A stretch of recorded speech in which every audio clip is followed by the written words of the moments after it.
to host a live debate for the longest time, but everybody, there's such pussies in the world today that nobody wants to do it.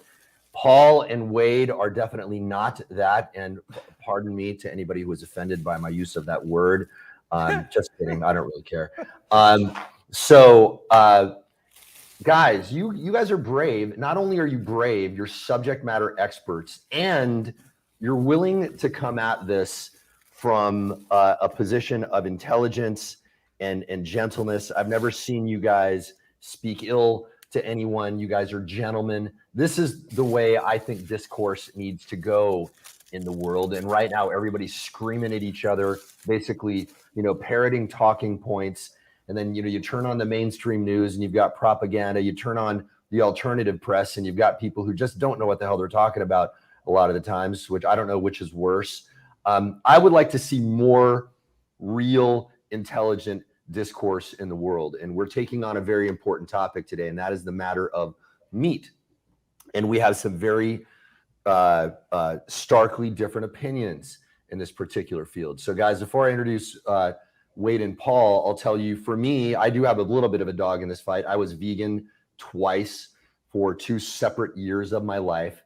I thought I was doing very well on it, and then I started to have a decline. Now, personally, that's what I observe in a lot of the vegans that are out there. But if anybody's making veganism work, I'm cool with that, because I also don't believe in diet dogma. I think there are way too many unknown variables out there to really know what the hell is going on with certainty. I have a few opinions that I've formed along the way of what I think is correct, but I'm certainly open to being absolutely wrong about these things. None of us has an omniscient data set, so how the F could we know?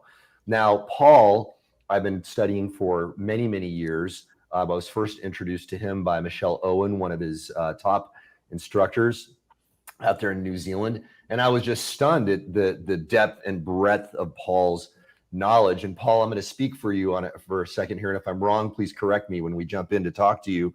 But as I understand it, your dietary philosophy is based on metabolic typing and Weston A. Price, if I could summarize it pretty well, which is based on the notion that if you do metabolic typing, you can form an ideal diet for someone. And this going off of how to eat, move, and be healthy. And then the Weston A. Price overlay on top of that being, and that, would inform how we decide on the choices of our food. Paul, have I done justice? You're close. I use that metabolic typing Weston A. Price model as a means of identifying a starting point to begin one's relationship with food, so that they can get real-time feedback, meal to meal, moment to moment, to determine whether or not that is actually working for them. Yes. So you're right. That's the model I use because it's a good one. But the thing that most commonly is misunderstood is a lot of people think that's what I use like a tool, but that's just a way for me to find a metabolic starting point that's likely to be a good place to start. Very well said. Okay. And so you're then a fan of bioindividuality and how, hey, none of these models are sufficient to really describe all of the phenomena, but we need to have some kind of a starting point. Okay, beautiful. Exactly. And a few other things about Paul. I mean, Paul, so guys like Laird Hamilton, the greatest big wave surfer of all time, of recorded history, more or less. When a guy like that has problems with his body, he goes to Paul Chek, right? There are a lot of, famous golfers out there, a lot of wonderful people out there who rely on Paul because Paul has sort of like this next level wisdom. Now, the only criticism I've ever heard anyone level on Paul is that sometimes he puts some woo-woo stuff in there. And the first time I came across Paul's stuff, I was like, man, some of this is a little woo-woo. But I tell you what, over time, I was like, damn, everything that I was a little skeptical about that Paul said, later I discovered, holy shit, the dude was right. So anything he says now, I'm like, reserve all judgment, because this guy has studied a lot. And he trained boxers in the Army. He grew up on a farm. He's done all kinds of amazing stuff, man. And great to have you on, Paul. It's my pleasure, and I'm great to be here with both of you. It's a really important topic, and I think you're doing a great job introducing it already. Thank you for that. And for Wade, I've been studying Wade for a long time. When I was in my second vegan journey, I remember seeing some videos of Wade, and I was like, damn, that dude is jacked as a vegan. And I remember him, this was kind of a precursor to the company he's running now. I remember him saying, hey, you want to understand the secret to vegan bodybuilding? It's all about sprouts. And he went on to explain how the sprouts were where all the enzymes were and all of that. And I thought, wow, that's pretty amazing. And Wade has been a very well-known figure in the veganism community for a long time, an accomplished bodybuilder, and now is in a different era of his business life where he is selling supplements with his partner, Matt, and they have an absolutely fabulous company. You guys have probably seen Bioptimizers. And by the way, you guys feel free to plug any of your stuff, your websites, whatever, throughout the whole thing. I'll just jump in and say the nice thing about Wade supplements is they actually work. Yeah, I know, right? Yeah. Well, I'll tell you what, one thing that really got me about Wade and got me to respect him a lot, one thing that he did in the beginning, when he first came out with the Masszymes, he uncapped the Masszymes, poured them in water, and had 2 pieces of beef and 2 glasses, and then stirred them up. And he showed how some of these other enzymes just aren't doing anything. Here are my proteolytic enzymes that are actually, hey, digesting proteins, right? And he was able to demonstrate that. I thought, wow, that is a level of integrity you don't see most people exhibit in the nutritional world. So Wade, great to have you on too, brother. And as I understand it, your dietary philosophy is, and this is, I'm just gleaning this, from what I understand, you have evolved it to be a low protein, a decidedly low protein approach. I don't know if it's purely vegan anymore, but that's the last I heard. Is that correct? You know, I think that one of the challenges of what I call dietary tribalism is, and the subsequent discussions that ensue from it, is people are trying to take a snapshot where someone is on the continuum of their human experience and then peg a set of principles that are static and not dynamic. And that gets us into dogmatic thinking to begin with. And it's clickbait. You know, we live in a world where our brain centers are hooked by potential threats of conflict. And that's what gets people to pay attention to. And I think where Paul and I would agree is the first step in choosing dietary selection, whatever that might be, is number one, determining where you're at. But number two, being able to figure out the tools to observe what the heck is going on with you and stop paying attention to the noise and start paying attention to the signals that your body have been giving you and you may have been avoiding for an extended period of time. As you get stronger and stronger in that signal recognition, because I think senses of humanity are so perverted that they cannot tell what the real signal is from what the noise is. That's right. And so when people come to us, they're looking for the dogmatic one step, here you go, A, B, C, here we go, because that's the world that people want to live in. And that's not the world that we live in. It's a fluctuation. It's a field. It's a dynamic. We're all empty space or atoms or electricity or fields or separate from these other concepts. So I want to couch that. And so what I would say, to be correct in my assumption, to be correct in what I would advocate, is I'm advocating people to select the diet that supports them and to remain flexible enough to integrate whatever steps are necessary without judgment or reservation or limitation. So if it comes to a point where, you know, like I could never imagine 25 years ago that I would ever be able to exist on a plant-based diet. In fact, I would make fun of vegans or vegetarians or things like that. Like that was a source of humor and enjoyment for me, especially coming from where I'm in rural Canada, where, you know, I had a gun at 14 and all that stuff. To nowadays, I have a company, which my business partner is a ketogenic guy. We're as about a polar spectrum on the spectrum as possible. But that's where I've learned the most. I've learned the most because I think that all diets have advantages and disadvantages subsequent with it. And sometimes those advantages are something that you need to take action of, or you need to let go of the disadvantages of a current diet, because I think very few diets are all encompassing. that you're able to address every single need at every single point in your life. And the dogmatic following of that is the problem. And I think once you get your diet regulated and you get your health in order and your physique in order and your fitness and your cognitive potential in order, then as you tune more and more into the signals, I think you're able to move into the diet that's right for you with your state of consciousness, your awareness, and what's right for you, and doesn't really require any sort of, hey, it's my way or the highway. When are you two going to start screaming at each other, man? Come on. We're off on the wrong. Maybe when we get out in his rock farm and start lifting some heavy rocks and need to encourage ourselves. Sign me up, man. Sign me up.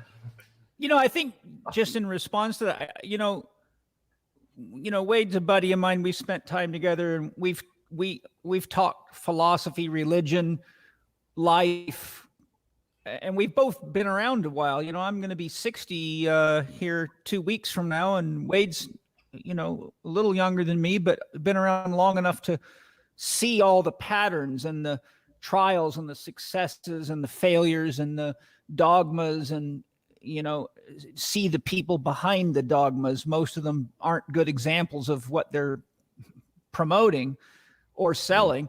And so I think Wade and I both really have reached the wise man stage of our own evolution, where we realize there's a little bit of truth in everything. And it really just comes down to meeting your authentic needs, as opposed to renting your psyche out to somebody else's fantasy. Yeah. What's really interesting is I've noticed that a lot of the, hardcore monetarians in the diet world even are starting now to evolve to a more epistemologically enlightened state. I mean, when you've got even guys like Sean Baker, who is all about the carnivore diet, right? Even he will say, hey guys, we don't really know what's working. It's working for me. It's working for some people.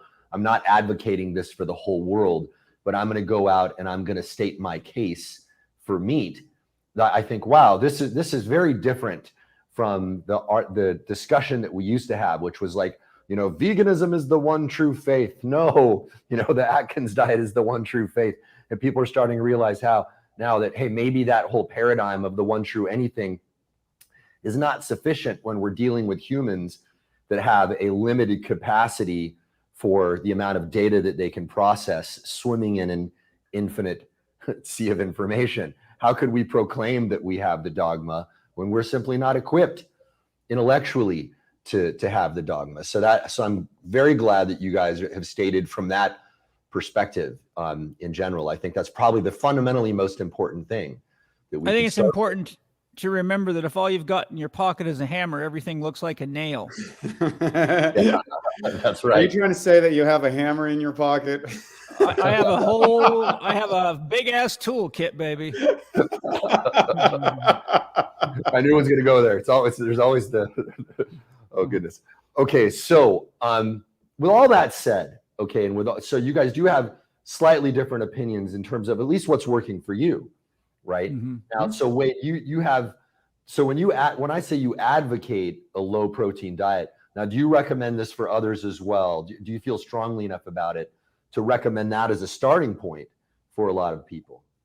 I wouldn't say it's a starting point. What I would suggest that most people that are having problems with their diet need to go on some form of an elimination diet. They need to eliminate what's screwing them up. Now, in some cases, that might be a situation like Tony Robbins. Okay, so let's take Tony Robbins, a famous Tony, as disciplined as they get, as well-versed as they get, as at Advocate, but, was backstage at an event recently getting blood transfusions because he's eaten so much deep sea fish for an extended period of time. His mercury levels were the highest recorded in medical history, and it was causing internal bleeding for him and got him into real trouble. Now, is it because Tony Robbins not disciplined? Is it because Tony Robbins isn't following his program or advocating or have access to the right information? No, he was actually a victim of his own success. He was so good at following what he was. It was the thing that he didn't know was the problem. So he had to make some dietary adjustments. He also was a vegan, I believe, for a period of time, and that did not. I used to work be for him. his therapist, just so you know. There you go. So Paul would probably have more insight into this. I was an advocate for meat for many years, and I think there's an advantage in meat eating from one standpoint or two standpoints. Satiety is a big factor for calorie limitation, and I think meat eating diets do offer that for people that are having problems with blood sugar dysregulation and things like that. Satiety is a big factor. And the secondary thing is it's easy to access. In other words, in North America, that's an easy diet. If you're in other parts of the world, that's very difficult. So we have to recognize that inside of where we might find ourselves are going to be. Now, if it came right down to it, like, Wade, you want to peg me in a thing, can you make an argument for vegetarianism, veganism, whatever you want to call it? And I think you can under circumstances. And what a lot of people don't know about what I advocate is I believe that the state of the world right now makes it almost impossible to have a diet that will supply you everything without auxiliary augmentation based on your genetics, your epigenetics, and the limitations from which the food supply that you're getting, regardless whether you're vegan or meat eating. And I think right now, in a lot of cases, we feed our animals better than we feed people. And the animals will provide certain elements and nutrients that maybe a vegan diet can't do. But if you do a vegan diet right, it's simple, it's fast, and it's easy. And I think it can be one of the easiest ways to lose weight because of the fiber content that's involved. But that's not eating. You can eat a vegan diet that's from 7-Eleven that will get you into trouble really fast. Yeah. You can eat a meat diet from almost anywhere if it's not free range organic. It'll poison you very fast. Yeah. That's right. Whenever you're ready, I just got a couple comments I'd like to Please share. do. Well, you know, I don't have any disagreements with what Wade is saying. You know, for 37 years, people have come to me from all over the world with serious health and performance challenges, most of them medical failures. Kobe Bryant came to me because nobody could figure out what was wrong with him, and it took me about 6 minutes to figure him out, and he almost started crying. He was so shocked. Wow. The first thing he said is, how in the hell did you, a guy without a college education, figure me out so quick when I've been seeing doctors and therapists that are the most elite and most expensive for 2 years, and none of them did a damn thing for me? And I said, because you're seeing people that don't understand how the human body works. That's the problem. So the point I'm making is that my work with diet and all things has come through 37 years of meeting the dragon head on and taking the challenge to figure out, what does this person need physically, emotionally, mentally, or spiritually, and where is the problem actually got its epicenter? Because that's where the most energy is tied up. If I can free that up, then I can help a person heal almost everything because of the domino effect. So the next point is that one of the things I've observed in my clinical practice is that anybody whose parents, one or both parents, comes from a region in the world where the ground freezes in the winter has a genetic requirement for flesh foods. Not everybody can extract enough protein out of the fibrous plant foods to feed the needs of their hormonal system specifically. I have personally been a vegetarian twice in my life. I was a vegetarian when I was a kid because when my mother joined the Self-Realization Fellowship, it was sort of what the yogis did, what was kind of inspired. And within 6 months, I started getting dizzy and losing all my strength. And so my mom took me to a naturopathic physician. He tested me and he said, this kid's anemic. What's he eating? My mom said he's been a vegetarian for 6 months. She said, take him home, feed him a steak, and he'll be fine. Within 2 hours of eating meat, I felt completely normal. And that was the end of that. When I was in my 40s, my soul told me I needed to become a vegetarian, which lasted exactly a year to the day. And in that period of time, I lost 24 pounds of muscle. No matter how hard I worked out, I was hungry as a motherfucker all day long.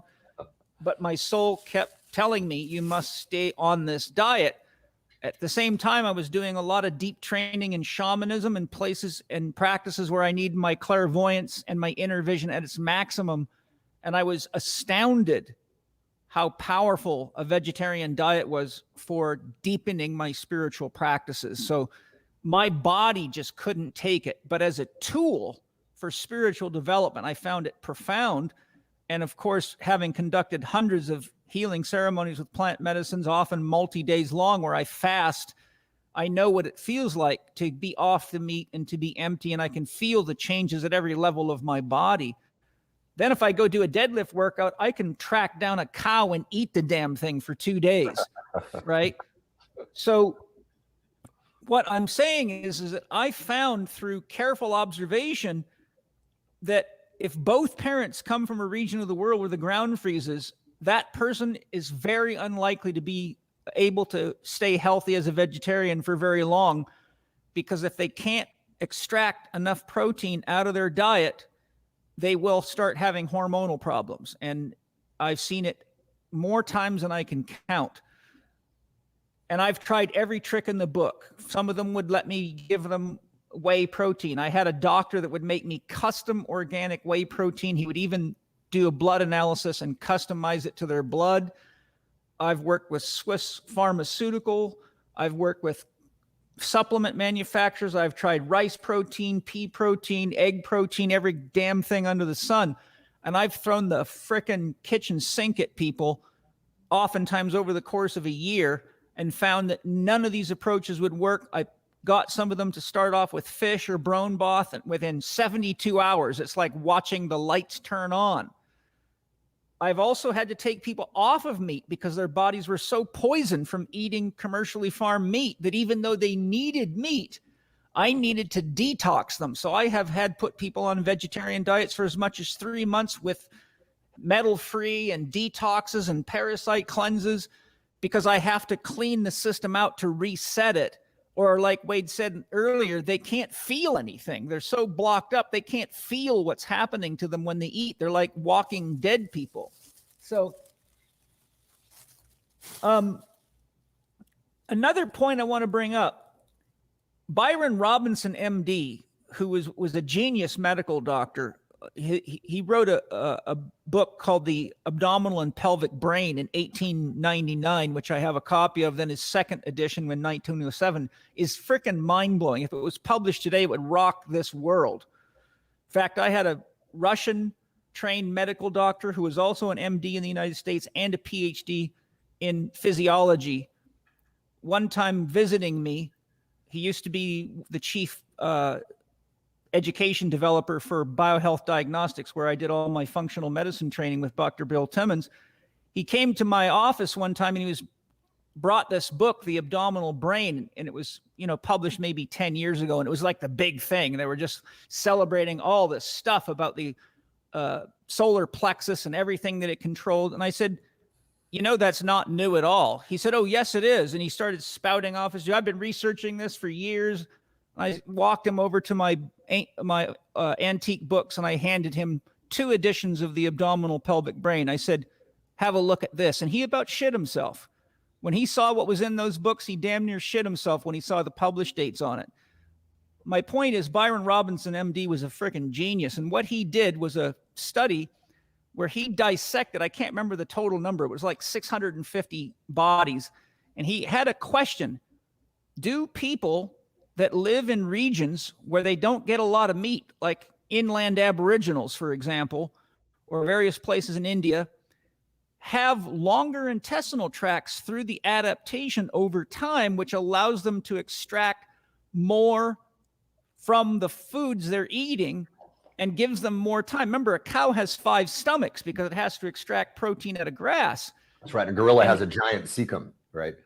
A gorilla also produces enzymes that break down fibrous foods and release proteins that humans don't produce. And all these damn documentaries talking about gorillas and chimpanzees being vegetarians, and that not only that, that's bullshit too, because they're not vegetarians. But what he showed was quite shocking. He showed the difference. He measured the entron from mouth to anus, so the gut tube from mouth to anus. He found in people like the Eskimos and heavy meat eating region and some Native American people, that their intestinal tracts were as short as 21 feet from mouth to anus. Yet when he analyzed the people that had died that came from regions where they were largely vegetarian, their intestinal tracts from mouth to anus could be 42 feet long. So he showed, particularly in places where people have been in that region for long periods of time and were kind of in their natural culture, that their bodies had adapted to the point they doubled the length of their intestinal tracts, and clearly showed that we adapt to our environment over time to give us a greater chance of survivability. Now, somebody with a 42-foot long intestinal tract would be easy to put on a vegetarian diet, and they could probably put on muscle like Wade does. In fact, Wade, when you die, if I'm around, I'd like you to lend me the rights to see how long your intestinal tract is. We're going to measure your entron, Wade. That's it. Sorry. Well, unfortunately, the likelihood that you guys live past me is super unlikely, since I'm going to probably extend beyond all of it. But hey, that's a contest that I do hope I win, not because I want to win it, because that I would not want you have to suffer the loss of our friendship in the physical realm, and I'll take that hit for both of us. I can dissect you on the other side energetically. But so you see, I'm bringing this up now. There's many studies like this. I have a library full of this shit. Wade's seen my library. He knows that it's not a few. It's books, the best. It's the best library I've come into contact with in regards to all things health and esoteric. Thank you. And it is about $500,000 of my hard-earned money. And so the point I'm making is that if we get into a vegetarian dogma or any kind of dogma, we are ignoring biochemical individuality. We're ignoring genetic individuality. We're ignoring environmental influences. And we have to remember that stress summates in the human body. Physical stress, stress from the hormonal system, the limbic system, the musculoskeletal system, the hormonal system, every system in the body, and every emotional and mental and spiritual stressor adds up to a total stress picture in the body. So most of these people that are making these decisions about how they eat or how they train are only looking at it from a physical perspective, but they don't realize that their hormonal system is responding to global stress. And in an environment right now that we're dealing with all this pandemic horse shit, people are completely and utterly freaked out. So their dietary needs can change radically. And somebody who's eating a vegetarian diet right now that's producing a lot of stress hormones is likely to have emotional swings of severity, very likely to become heavily anxious and then burn that system out and become depressed because they're not getting the nutrients that their body can absorb, or they don't know how to supplement effectively. Until I analyze a person like that, I don't know how close to a vegetarian diet I can keep them on with supplements that fit their mindset. So I think we have to be aware that diet is a very complex issue that has to be evaluated from a physical, emotional, mental, and a spiritual perspective. For example, someone like Wade and I can go through what we're going through in the world right now because we have an anchor in something beyond our ego. We have a spiritual anchor. So our stress levels in the same environment as someone who has no anchor like that, or who thinks the devil's come to get them, is going to be very different. So our whole needs are going to be different because of our spiritual anchoring. A lot of people don't have that. Wade, I know you must want to respond to a lot of that, please. Yes, great. So first off, there's a lot of crossover from how Paul and I address issues. And I think what puts me in a very unique position over and above many people, and that is, so Paul has developed a career as the last stop up the mountain. Yeah. When nothing else works. Rightly so. They come up to the wise man on the hill, and he says, that's when they're ready for the woo-woo. Right. They're willing to abandon whatever dogma they had because they just want to be fixed. And what I can say, what happened to me in 2001, I was a competitive bodybuilder. I'd gone through national championships and things like that, and had abandoned the sport because it largely became a drug cult. Now, we have to recognize, though, some of the successes of the bodybuilding industry, which has been able to subvert natural evolutionary selection processes. In other words, you're trying to increase muscle mass disproportionately and lower body fat levels disproportionately relative to what nature gave you. So what that is an interesting application in its first place, because we've got your natural historical aspects, and then we're trying to subvert that. But there's a fine line between tweaking a system and perverting a system. And in the way of what I would say competitive bodybuilding at its highest form in the professional ranks, it's gone to a perversion. It evolved past its health-giving physique cultural components, which both Paul and I are advocates. And I had been meditating for 6 months and came across a book called The Holy Science, which Paul would be familiar with. Is it was that written by Yogananda? Yogananda's, Swami Sri Yukteswar. And inside that book, I actually have a copy right here because I thought it might be valuable for people to see. You have to realize, I'm as dogmatic of a belief person at this point as you could possibly get. Yeah, I need meat with every meal. I need this many grams of protein, this many grams, all that sort of stuff. And I read his book, and he puts together a logical dissertation, if you will, of what is natural living, food, dwelling, company.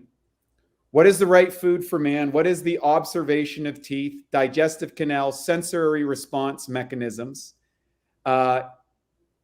In comparison between carnivores, herbivores, and concordant with the organs of senses. And many of the things that Paul just brought up about the length of the digestive tract. And then, of course, there's the incisors. If you run out into a field and try to take a bite of a cow, it's very difficult. If you're around a slaughterhouse and the blood is jetting out, few people want to get a hold of the carotid artery and start licking up that blood. There's a few people in political office that might, but I couldn't resist that one. They are.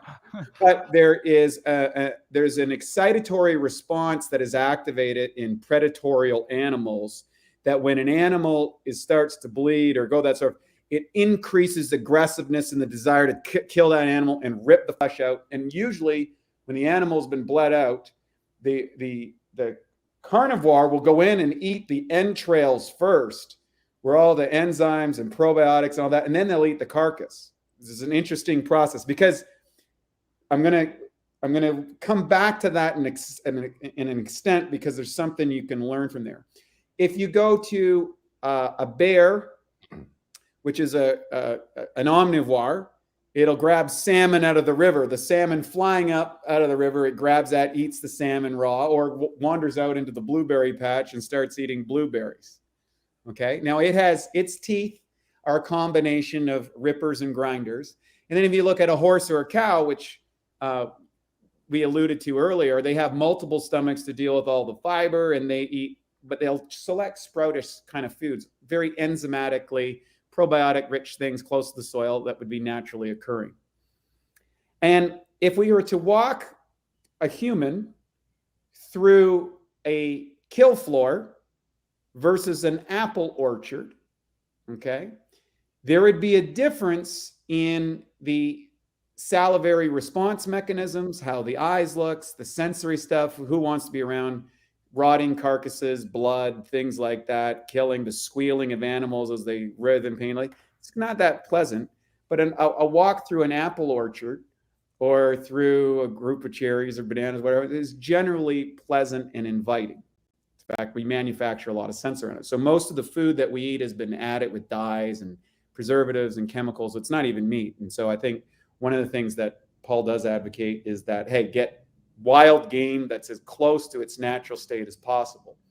And I would say the same thing with his like organic, biodynamic, Ayurvedic style grown foods, where the roots are down sufficient depth not 3 feet, which is in most things, but down below 6 feet, which is the Ayurvedic medical things where you get the life force energy to fill the food up. That's a completely lost art. That's another topic. And so in the observation of these senses, I said, okay, well, wait a minute. I would have to say that I'm going to run an experiment. And for me, and I'm going to expand on this of why I've come to this diet and an advocate of this diet for me with some key caveats. Okay. I did an experiment for 2 weeks. Felt great. Did an experiment for 2 more weeks. Felt great. I said, well, I'll try this for another month. And at the end of the 2 months, I said, well, I guess I just won't eat meat anymore. And that was it. Now, this was not some kind of embracing of a dietary philosophy, wanting to prove something. In fact, it was counter to my natural state of being at the time. But from this argument, my own spiritual lineage, and whatever the reason was, I came to this philosophy. Now, as I applied that to a performance-based diet, this is when I ran into some problems. As I endeavored to compete as a vegetarian, because I said, okay, well, I can live relatively okay on this diet, but can I support muscle mass, low body fat levels in a performance diet? My first run at it over the course of the next 2 years was an unmitigated disaster, which basically I was borrowing a meat-eating mentality to apply to a high-performance situation. And what it left me, yes, I was able to compete successfully at the Mr. Universe contest, but that set up a dietary disaster where I gained 42 pounds of fat and water in 11 weeks. And not only that, the last 6 months leading up to that contest, I felt terrible, which led me to realize that there was something within my dietary choices that wasn't working. And I was following the tenets. I was following a high performance coaching. I had the discipline. What was wrong with this thing? And that was what you don't know in relative to the application of a dietary philosophy will take you out. And for me, I was fortunate enough to meet Dr. Michael O'Brien and started learning about enzymes and probiotics and the mineralization and cleaning out toxins out of the system. And when I followed that, I was able to recoup my health within 6 months. And it took me 4 years of experimentation with 15,000 athletes around the world to optimize that process for a performance-based environment because nobody had done that. And so over the last 20 years since I've been engaged in that, there are certain earmarks and components. If you are applying a vegetarian or vegan diet in a high performance parameter, that need to be integrated over and above the diet, because this is where I agree with a lot of the meat eaters. And that is a vegan diet stripped bare bones is going to leave major holes on a performance side that need to be addressed. I was fortunate enough to figure it out. Some of those things apply to a meat eating diet. Some of them do not. And I think one of the things that, people that come to see Paul Chek are high performers with very tight windows, oftentimes, in order to operate in. And he has to work within that sequence that he's dealing with to get the results that he does. And that's why he's well known for it. And so I think that's where the nuances in dietary philosophy, the individual you're dealing with, as well as the outcome that you're looking at that particular time in the time window and the tools you have available. And that's my philosophy in a nutshell.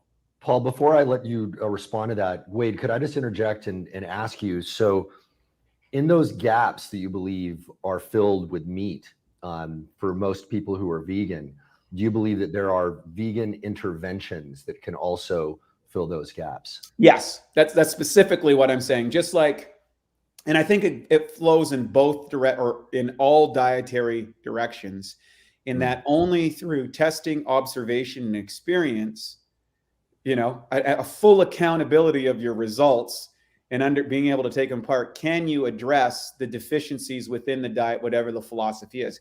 I just happen to figure them out on a vegetarian side or a vegan side. And that's why I advocate that. And that's why I have a supplement company that augments that. We're not limited to vegetarians. As I said, we do ketogenic, we do all sorts of different things for all This company sorts right here, by the way. Yeah. So that's the specifics and nuances that I think people need to address inside of diets, because anytime you get into a discussion or a book, you're always speaking in generalities. When you're coming into, if I go over to Paul's office, there's one person that Paul's dealing with. That's me, right there as I am at that moment, and the challenges that I'm going to have, and he's going to figure out what that is and address it in an eloquent manner. And I would say the inverse is the same here. Wow. Okay. I got a few things. Now, Wade, I may be wrong, but I know you have quite an arsenal and a lot of experience, and there's not a lot of people in the world that have the depth of knowledge nor the toolkit that you do. Therefore, there are many people trying to do what Wade does, trying to keep vegans vegan and vegetarian, but it often simply doesn't work. I would also propose, Wade, and I could be wrong, would you agree that there are people that even with your toolkit that need to eat meat for some reason or another, that in order for them to achieve optimal health, you can't always go vegetarian or vegan, even if you have enzymes and tools?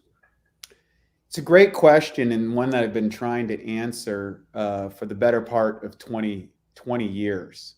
I would say in short-term situations, oftentimes selecting animal-based products, whatever they may be the fastest route to get to metabolic stability or metabolic flexibility, whatever you want to call that. So like to basically stop the bleeding. Like if you, let's say you take a bullet, I'll use an example. If I get shot and they wheel me into the hospital at 2 o'clock in the morning, and the surgeon comes in there and says, okay, well, what are we going to do here? Wade has a bullet in his chest, and if we don't get it out, it's going to be a problem. So he performs another surgery on me. He creates an incision to get the more inflammatory component out of the system and sews me up, and hopefully I will heal. If he doesn't do that, I die. I'm using an extreme situation for an illustrative purpose. For the most part, the tools that are available because of the biases within our cultural system leads that selecting an animal-based product at that period of time is probably a faster route. I'm not suggesting that the route I'm going to advocate is easier. And my mission for the last 20 years is, what are the vegan options, the vegetarian options, what are options can I go out, find, discover, optimize, integrate, so that I can provide the same array of choices and performance functions that you could if you're on an animal-based diet. I got a few things. And Wade, one of the things that I've seen, and it's well supported in the literature as well, is that when people have gone the path that you're describing and have found various experts, because I've worked with plenty that have, but they're seeing me because they still have problems, they almost always come to me and sit here and try to tell me how amazing their vegan or vegetarian diet is and how they don't need any help with that. And I smile at them and say, why are you paying me $750 an hour then? Because if it works as good as you say it does, you wouldn't need my help right now, and you're in tough shape. So the thing that I see is that the people that take that path without your expertise, but often getting the best they can get, some big names out there, end up having to counterbalance with a lot of supplements. I've seen some of these people taking 60 supplements 3 times a day. Now, when you look at the research, the more you take nutrition that has been processed and broken down and isolated, the weaker your digestive mechanism gets, because you do not have to break the food down and extract the nutrition out of it. So what I've seen is that paradoxically, the people that stay on the vegetarian diet past the point that I think is optimal, but are counterbalancing with supplements, end up having more and more problems because their ability to digest the fibrous plant foods that they have been eating for a long time begins to diminish, because the whole system's being fed pre-digested food in the form of supplements. So I see that there's a bit of a catch-22, because if you can't find the herbs or the natural stuff to feed a person to keep the whole body engaged in the process of digestion and extraction, then they actually create a weakness that disables their entire motive in the first place, which is living off of plant-based foods. So there is a sort of a catchy tipping point that I've seen a number of times. The other thing that you reminded me of with the bodybuilding issue, and I've seen this countless times, athletes come to me that look fantastic in the mirror to the untrained eye, but I coined the term about 25 years ago, lecturing all over the world, fit sick people. Yeah. And I say, don't trade your liver for your biceps. And if you study Eugene Sandow, in 1928, he wrote a book called Life is Movement that to this day, if it was published, would be beautiful and amazing. And he said, and this is before vitamins, there was no vitamins in 1897 when he wrote that book. There was no protein powders. There was nothing. He did it off sound training principles. But in that book, he says something profound. No man can achieve his optimal athletic potential until all his glands and organs are healthy.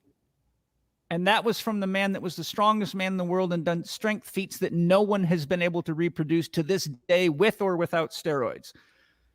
So what I'm pointing out is that if our approach to diet is not optimizing our visceral health from the inside out, then we become someone that looks good in the mirror or wins a CrossFit competition, but is ready to have a heart attack when they take a shit on Monday morning because they're Humpty Dumpty waiting to fall off the wall. So you end up with a good-looking dead body.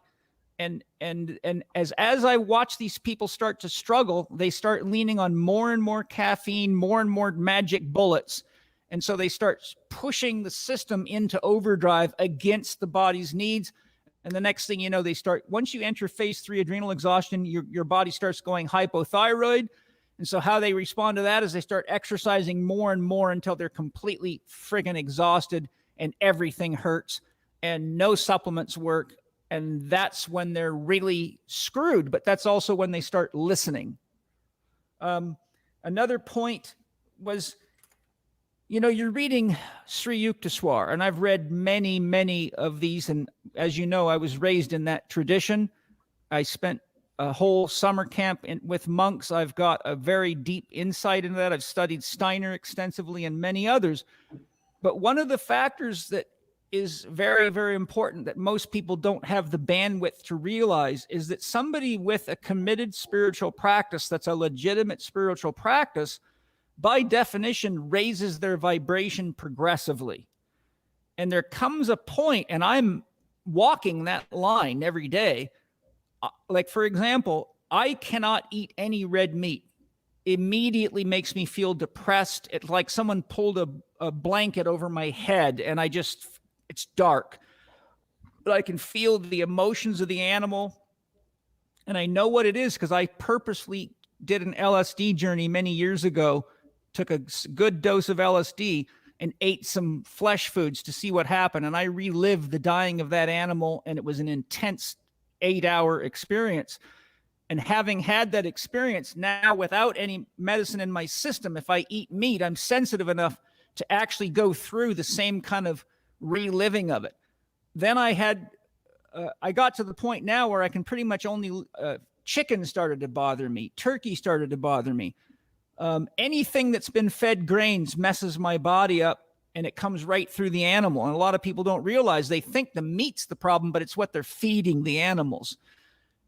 The point I'm driving at is that through spiritual practice, and Steiner and Yogananda both said exactly the same thing, and both had camps of followers that are completely and utterly confused and trying to force everyone to be vegetarian. But almost with exactly the same words, I can point right to books in my library, and I was trained by the monks that were trained by Yogananda. Brother Triyananda was 75 years old when he trained with, when he taught me meditation, and he was with Yogananda for probably 25 years as his understudy. So I know right from the horse's mouth what Yogananda said. They both said no man should become a vegetarian until it happens naturally. They did not advocate switching people to a vegetarian diet until it happened naturally. And what is naturally? Through spiritual practice, through anchoring yourself on your heart, through empathy and compassion for the challenges of life and people and the experiences, and reaching deeper into spirit, your vibration changes and you become much more sensitive and much more attuned to what it is doing to you when you eat certain animals. And Steiner did a beautiful job of describing something that most people are very unaware of. He said the more membranes there is in any food you eat, the higher the consciousness you're dealing with, because cosmic energy bounces off membranes and resonates in the body. Like when you strike a drum, the vibration goes back and forth between the skins and it resonates. When you strum a guitar, it resonates. So Steiner showed through his own teachings, if you cut open a piece of beef and try to count the membranes right to the fibril, you'll have 1,000 of them in one bite.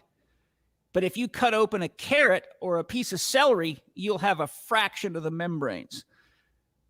Why Steiner made this point, he said, when you eat an animal, you have to not only break down all those membranes, but you have to break it down to the point that you eliminate the idea of that animal, or you will not be able to remain human. He said it's only because you can dismantle the genetic, the molecular structure, the structure of the animal's body to the point where it can no longer tune into the frequency of the soul of that animal, that you don't turn into an animal. He said, if you lock somebody in a room and fed them nothing but lamb, the only reason they won't turn into a sheep is because the body breaks that food down to the point that the animal idea of the sheep cannot interface with the flesh.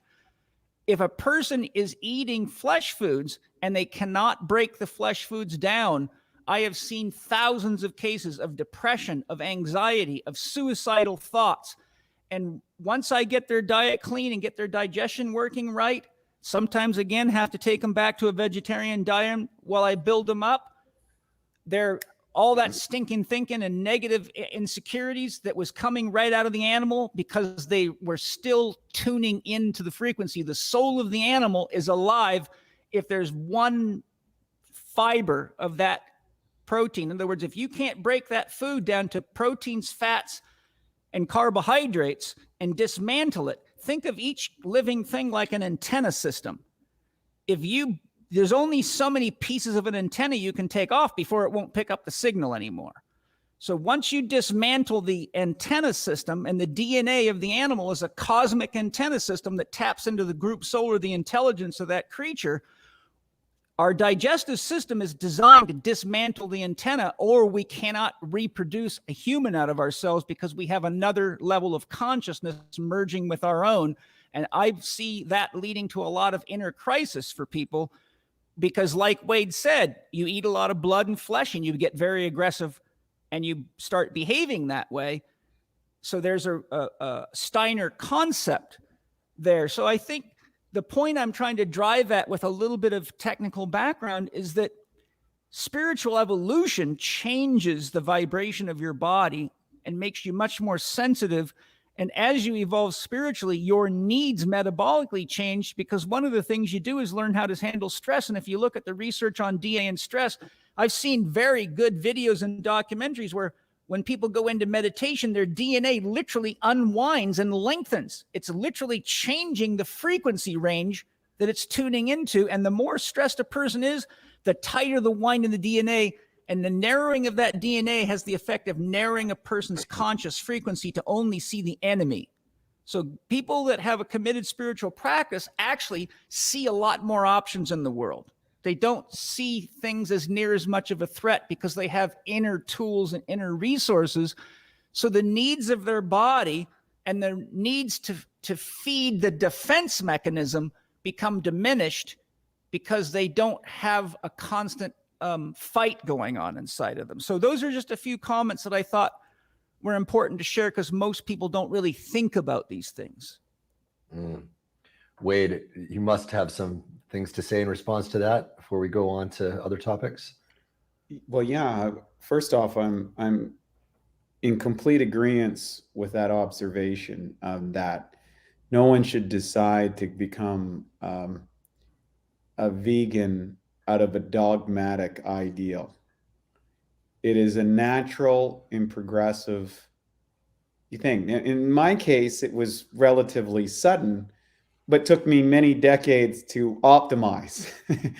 And it wasn't easy. So I was willing to suspend some of the advantages of a diet that had meat involved, because the collective research and culture developed a lot of tools in conjunction with that. And I said, and many times I would go into the spiritual well, if you will, and I would dive into it and say, God, be sure it would be easy if I could eat some meat here. And I would talk with my spiritual lineage, and they'd say, no, son, you are going to stay on this path. And it's something I actually check in with every year with what I call my Jedi Council. And I get the same result every year back. And I always suggest to people, I was like, if it came to the point that I thought that I needed meat to continue on, I would go for it. It just doesn't seem to happen. And I keep being brought tools and resources that support this path for myself, and then advocate for people who want to go that. But the biggest thing is spiritualization of one's mission in life quickly dispenses the apparent divisions that are relative to this domain of perception. If you are locked into the 5 sensory experiences, then what you will get is division. If you are able to inwardly reverse those benches, which is into the spine and into the direct perception of the truth, you'll start to realize that there is no Paul and Wade and Mark. This is a relative division. And what I eat feeds Paul, and what Paul eats feeds me. And there is no separation behind that. And that's now, for some people, that's a really woo-woo idea. And one of the things of true spiritual progression is not to be bought into in a religious dogma. You follow a set of tenets and a practice that's suitable to your place in the world, which may be dietary, it may be practices, might be meditation, might be contemplation. There's a variety of different methods to get up the mountain. But if you put Buddha and Jesus and Krishna and Zoroaster and all the great saints in the world, some of them eat meat, some of them don't. Some of them, meditate, some of them contemplate, some of them do good works, some of them say, "Oh, that's a waste of time." Sit in caves. Yeah, but if you sat them on the mountaintop together, they'd have a great time, and there would be no division within it. And what I would say is, I believe that there is a universal set of principles that is accessible and will come forth in the coming ages of humanity out of necessity, where we will move beyond this biochemical limitation of perception and move into a more vibrational perception. And at that point, these arguments will be irrelevant. I also want to say, Wade, from a spiritual perspective, from a soul perspective, I think it's safe for me to say that if you had not stuck to your path for the spiritual reasons that you mentioned, Limitation not have of perception. we and would movement not to a have more bioptimizers here. vibrational That's correct. Say that if you had not stuck to your path, we got a loop. You guys hearing that loop back?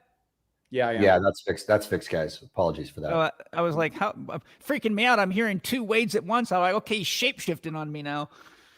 I wanted to put that in there right when you started talking about LSD, just to mess with everybody a little bit. Yeah, well, that's what it's like sometimes.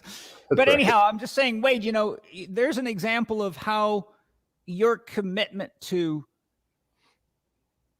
really working through the challenges to solve this out, where most people would have just given up and taken the easy path, ultimately was the gift to all of us, because without it, bioptimizers wouldn't be here. Just like if I hadn't have stuck to my path, I had to deal with thousands and thousands of nasty grams and people telling me, when I introduced the Swiss ball to the exercise industry, people told me I was a fucking idiot. They called me a fag. They told me to get the ball out of the gym. I mean, I got treated like shit. I could go through a long list of these things. And really, I think it takes a spiritual center, a compass, to know what you're here to do. And when you have that sense of inner assurance, it guides you through the choppy waters, and there's something bigger than your ego involved, and it gives you the strength to put up with all the small minds that you meet along the way. Right on my wall, right here, I've had this my whole career.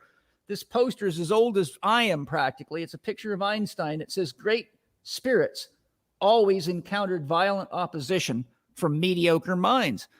And that's just the reality of it. I'm just proud of you for sticking to it, is what I'm saying. I don't really have anything else to add except whatever you'd like to go into, Mark. I'd love to get to a few questions here from the folks watching. Before we do that, I want to make a couple of comments that I think we could probably all agree with, just listening to everybody's discussion about this. And I'm so glad that we did this, because this went about as well as I could have expected. You guys are exemplifying. Well, I mean, really, like, compared to what most of us see, what passes for discourse these days, which is, two monologues pretending to be a dialogue, and most of them coming armed with an agenda.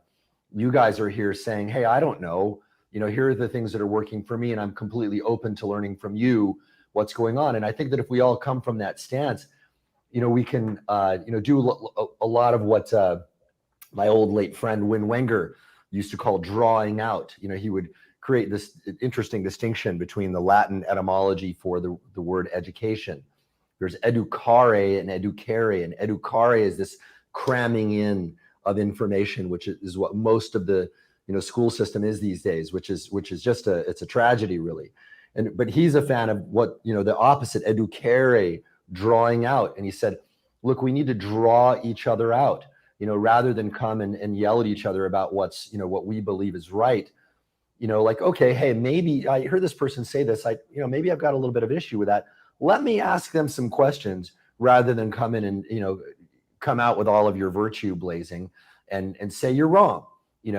And so this manifests in a couple of really interesting ways. So one is people don't realize how dangerous dogma is. And so in the 90s and the noughties, if you will, I saw the dogma sort of reach a fever pitch in the diet world, and things were coming out like, hey, if you just switch to a vegan diet, you're going to be fine. And they would even say, it doesn't even matter if it's a junk food vegan diet, just whatever, as long as it's vegan, it's good for you. And I saw that advice destroy a lot of lives. In the flip side of it was, you had the same guys saying, hey, if you just stop eating carbs, everything's going to be fine. And they wouldn't tell you, hey, be careful about where you're selecting the food. Go read Weston A. Price to find out, what he discovered from a rather robust body of evidence, how you need to be selecting your foods. They didn't talk about Steiner or any of the other models like that. They were just giving dogmatic advice. And when people get that, a lot of really dangerous stuff happens, right? So one is they start making nuanceless bad decisions. And I want to say a little bit more about that here before we go to some of the questions. And then the other thing that they do is they start throwing out all of the other healthy stuff that they do. This is, the marketers of the world. And I hate to be somebody who writes books about marketing and partly responsible for this, but I try to teach business owners not to do this. It's a quixotic task. But, when we want to tell people that our solution is the only solution, and if you do just this, everything's going to be fine. Well, what people do is they throw away all of the other good stuff that they were doing that was working. Oh, I found out now the whole secret to everything is alkalinity. Well, fuck it. I'm going to smoke because I noticed that my alkalinity pee stick doesn't change when I smoke cigarettes. Right. And I mean, and I'm not even exaggerating. That is the kind of thinking that kind of communication stimulates in people. And the other point about nuance, so loop back around to that, when people talk about the dangers of meat in a lot of the vegan literature out there, that's one thing I always see missing. It's like, well, have you isolated for the variable of where the fuck are they getting this meat? Because I mean, there's a stark difference between, some beef that was raised in New Zealand, raised on proper grass as it should be, treated humanely, in some animal that's been fed grains, injected with hormones, and subjected to a life of torture. And that's not even a remote exaggeration, to a life of torture in a CAFO. Do you think that the biological effect of those two different things is going to be slightly different? Can we say such things as, well, meat is meat is meat? No. I mean, we cannot. Please, Paul. I just have a couple of comments on some of these issues because I think they're important. One, what we're talking about is. Oh, sorry to interrupt. Your mic's. Do you hear that buzzing on Paul's mic, Wade? Yeah, I did. Okay. Let's see I don't hear anything. It's a little bit of a buzz. Yeah, it's still there, but it's not too bad. Okay. I know, I think all three of us share this. We have become the men that we are because we have really been interested in the great thinkers of the world and the great producers, right? I made myself successful by studying the best people at centralizing discs, or the best people at neck injuries, or the best people at digestion issues, or the best people in spiritual development. And in fact, on my birthday, August the 24th, I'm releasing a solo podcast called The People That Changed My Life. And it's almost 4 hours long, and I had to cut the list very short. But I basically wanted to share who the top probably 80 people that changed my life, because their ideas and their concepts were so profound and had such tangible application in my personal life and in my professional life that I can't say who Paul Chek is, because he's nobody without a Wade Lightheart, a Mark Joyner. Even though I have stark disagreements with Tony Robbins' diet philosophy, I did learn some cool shit. I was his therapist. Him and I are the same age. We're 2 weeks apart. For about 2 or 3 years, he used to come to me to work on his body, and his voice would get tired. So I taught him how to exercise. I turned him on to I think it was Stu Middleman. That's what kicked off his heart rate. I started all that for him. I couldn't get him to listen to me on diet, and none of my practitioners that he hired he would listen to either. In fact, that got to be so bad. Tony Robbins has study groups all over the world. One of his biggest ones is in London, which has about 1,000 people, and they meet in an auditorium. And one of my students came to me personally and said, Paul, would you be willing to come give a lecture to the Tony Robbins study group I'm a part of? Because, Tony wants us all to be vegetarians, and a lot of people are really sick since they've been on that diet, especially after about a year. And the lady that runs it is a brain surgeon. She's read your book, How to Eat, Move, and Be Healthy, and she would love it if you would come give a presentation and help us figure out what's going on. So I went and gave a presentation on my basic philosophy as presented in How to Eat, Move, and Be Healthy. And the brain surgeon came to me and said that was the most rational, well put together, sound approach to diet I've ever seen. And now I am no longer going to be a vegetarian. I'm going to listen to my body exactly as you taught. I'm going to study your book even more. And it cleared up a lot of the fog. The fact that you mentioned Tony was eating seafood about knocked me out of my chair, because that shows that even Tony's evolving. Now we just got to, get him healthy. So I really was just trying to say that we become great by studying greatness. We become great by practicing greatness. We become love by loving. And when I see people with a dogma, we have to remember belief systems by definition are closed. If you're a Christian and you're caught reading Buddhist literature, you're going to get a very unwelcome thing. If you study consciousness, you can look at the research of Dustin DePerna, for example, in the book Streams of Wisdom, where he shows you, looking at models of consciousness from all over the world, from different religions, different researchers. He makes a very important point. No Christian having an enlightenment experience ever sees Buddha. What is he saying? He's saying you always have an enlightenment experience within the context of your own belief system, which shows how deep belief system goes. In other words, if I give you a hit of DMT, you're going to see Jesus if you're a Christian. You're not going to see Buddha, even though you got the most powerful drug in the world, just disabled your ego, because we are imprinted by belief systems. And it takes a lot of bravery, because the instant you go out of a belief system where you've built your friendships and you've got nurtured, you actually go through a crisis of self, because you don't really know who you are without those people. And that's Joseph Campbell's hero's journey right there. So to really grow, you got to be brave enough to listen to people that are wiser than you, test it and apply it, and be ready to be criticized no matter how good you are for doing it, because you are departing from a closed belief system. And that is where you go on the hero's journey. And that's how you find the pioneers. They've always got arrows in their backs. Indeed. Indeed. Wade, would you like to add to that before we go to some audience questions?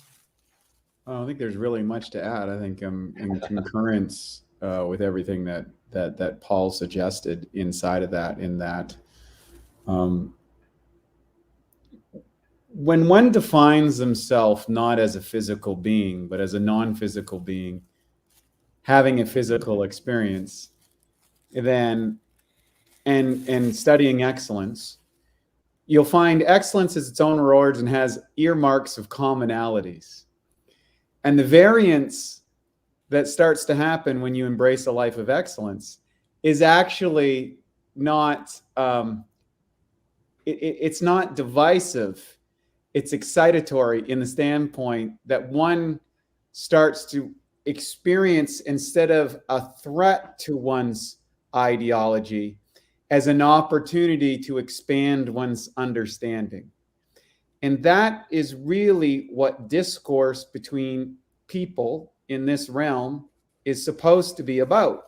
Is I can go down to Paul's place, and Paul's going to share with me decades of wisdom that he's been able to cultivate.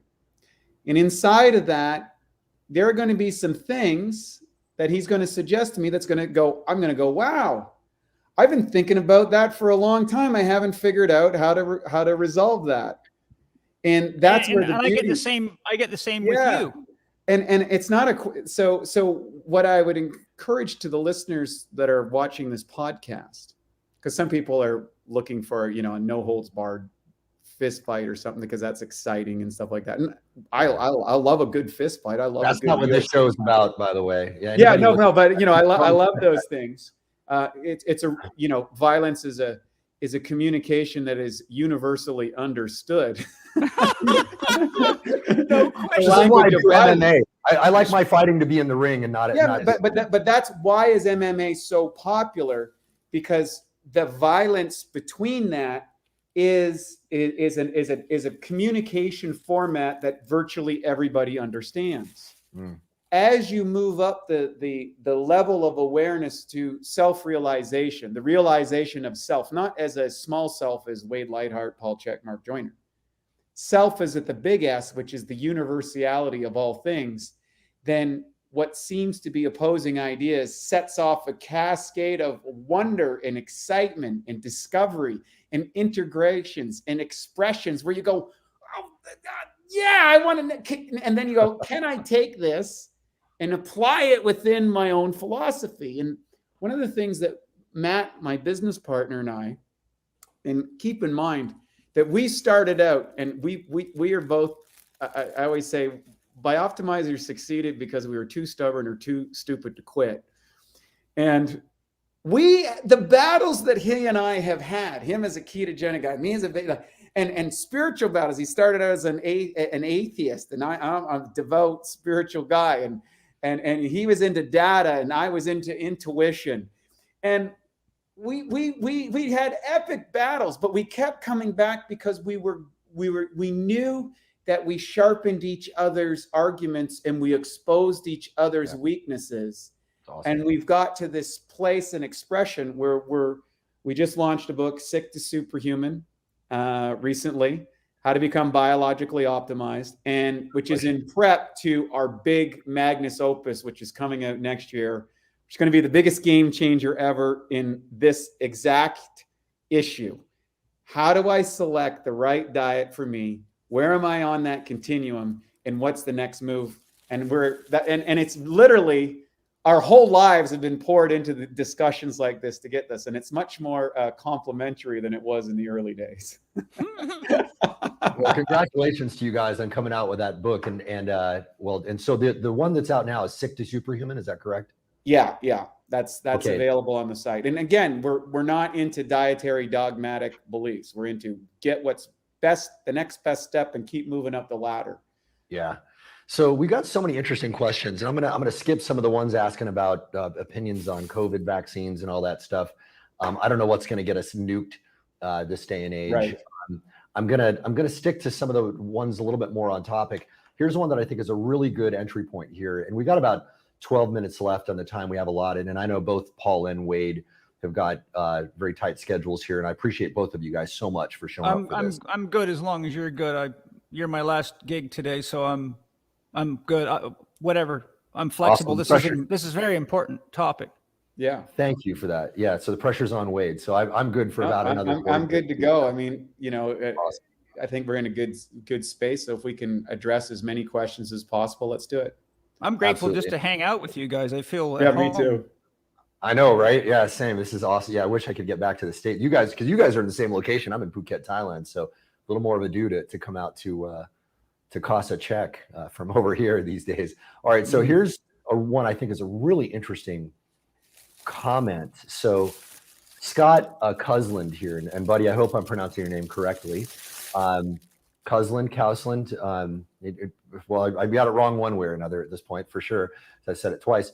There is no doubt what the healthiest diet is for the planet. Now, before I kick this over to Wade and Paul, I just want to say this kind of goes along with a lot of the dogmatic stuff I was talking about before. How could we possibly know what the healthiest diet for the planet is? I don't know. Bill Gates thinks that way too. Say again now? Bill Gates thinks that way too. Oh, right. Yeah, that's the scary thing. I mean, speaking of Bill Gates, if you want to talk about how really frightening and terrifying dogma can be, look at Bill Gates saying stuff like, well, we just need to black out the sun a little bit. We just need to take these untested compounds and inject them into everyone. He's trying to pass laws to stop all animal farming. He's actually got a bill going through the government in the state of Oregon is where he's doing it first, to make it illegal to farm animals. And he's trying to set it up so nobody can buy anything that's not made by his companies. Yeah. Which is all genetically modified, fake animal foods, toxic, poisonous shit. Yeah. But my only point is that comment, there is no doubt what the healthiest diet is a statement that puts you in the same camp as Bill Gates. And anybody that thinks that does not understand anything we have talked about in this podcast. And most of the people that have those ideas have zero experience dealing with legitimate health problems, nor the knowledge to discern what is an effective diet, what is an effective supplementation program, and what are the factors involved in finding the right diet for any human being. That is the classic comment from somebody who is cut and pasting a social idea that's part of an ism, not somebody that has the depth of knowledge to realize that we are as different on the inside as we are on the outside, and that is scientific fact. And I wanted to add on to that for our brother Scott here. Scott, Paul said something that's really, I think, quite important here. And that's that I'm guessing, and correct me if I'm wrong, please feel free to post a follow-up comment, but I'm guessing that you have not come to this conclusion from your own scientific study. I'm guessing, right? I'm guessing that you have probably come to this conclusion by hearing some authority figures out there telling us matter-of-factly, nope, we referred to you all as the amorphous they. We have studied all of these things and we have come to conclusions. And the conclusions, little people, shut up and obey because we're smarter than you. The conclusion is that the vegan diet is the healthiest diet for the planet. And if you don't agree, you are an enemy of the people. And I'm not even it's not even exaggerating. Yes, you're not being facetious at all. That's the sad part.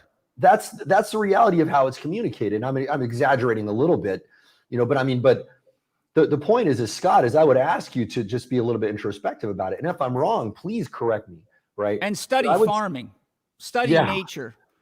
That concept is locked right to the idea we got to get rid of the animals. They're causing the greenhouse effect. That is absolute horseshit. That's simply saying that Mother Nature's evolution for billions of years is wrong.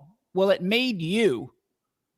And we with all these experts have fucked it up. And if that concept is true, then I have to ask one very simple question. Why do we have so many sick people that think they're eating the right diet? Wade, anything you'd like to add to that? I don't know what your opinion is on the healthiest diet for the planet, if you have one. Well, there's an interesting limitation that comes with the association of physical existence.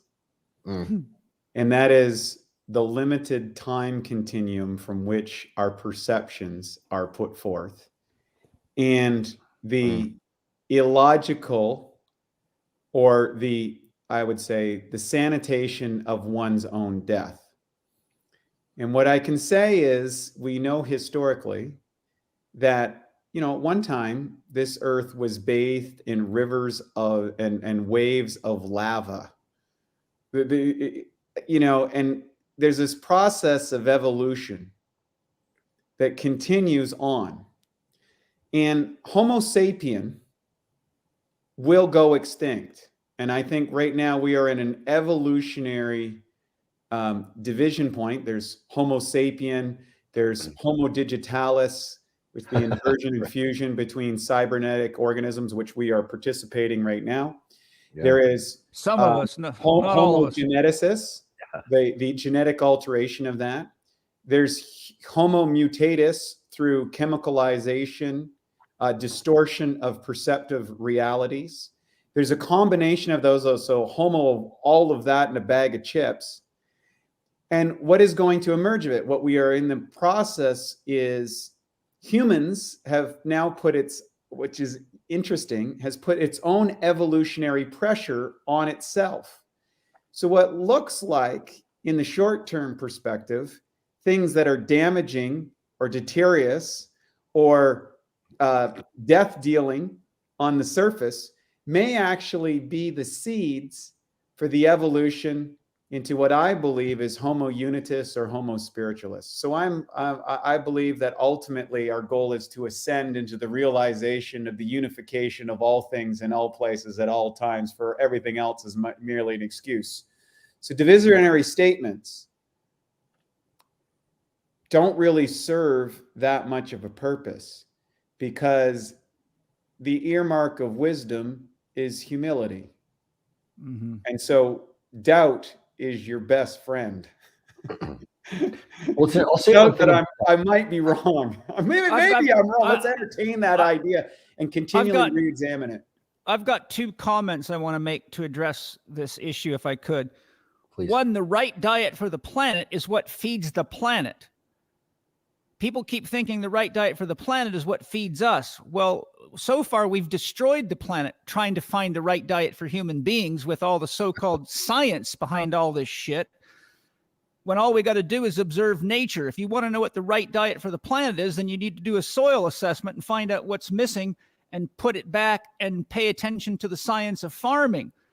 For example, a simple thing I can tell you. I was raised on a farm and I've studied farming extensively. I've studied soil analysis. I've taken comprehensive courses from the best soil scientists in the world so I can understand this. The reality is that weeds are the farmer's report card, but we have a massive chemical industry that's oriented itself since the Second World War on destroying weeds chemically, which has poisoned the entire planet. I could go long into that because we have problems so big, most people haven't got a clue what's sitting right under the surface of this planet. And I'll touch on it briefly. Research shows that NPK fertilizers, which were said to break down, do not break down. And there are billions and billions of tons that have soaked down into the rocks below the topsoil. And researchers now say if we got enough heavy torrential rains, it would poison the planet. And when that water went into the rivers and the oceans, it will kill the rivers and the oceans. It's just a matter of time before it happens. The other thing is that the right diet for the planet is to get back to natural principles. And when we learn how to feed the planet, we will learn how to feed ourselves because we are the planet. The next thing is the vegans and vegetarians go hog wild over all this vegan and vegetarianism, but you don't have to study soil science very far to find out something quite miraculous. 85% of the plants on this planet are mycorrhizoformers, which means they share a relationship with the fungi in the soil. And the fungi excrete powerful acids that dissolve the minerals in stone, liquefy them, and make them bioavailable to plants. And in trade, they get to drink the plant sap because their favorite food is sugar.